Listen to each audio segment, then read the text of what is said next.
باغبانہ کا علاقہ گھوڑا و کپر پرانے دور کا نقش بنا ہوا ہے۔ یہ زرعی زمین آج بھی آمد و رفت کے لیے روڈ سے محروم ہے۔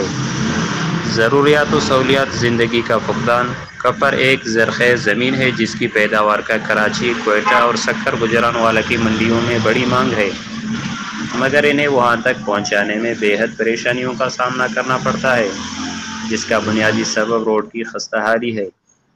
مقامی لوگوں کا کہنا ہے کہ کپر کے علاقے سے منتخب نمائندوں نے کبھی اس علاقے کو اپنی ترجیحات میں شامل ہی نہیں کیا۔ گورنمنٹ کے عہدیداران نہ جانے کس بنا پر یہاں کے عوام کے مسائل کے بارے میں دلچسپی نہیں رکھتے۔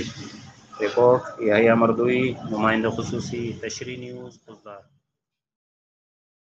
ہماری مزید اپڈیٹس حاصل کرنے کے لیے سبسکرائب کر لیں تشریح نیوز کا یوٹیوب چینل اور لائک کمنٹ کرنا نہ بھولیے، اور فیس بک ٹویٹر پر بھی ہمیں فالو کیجیے۔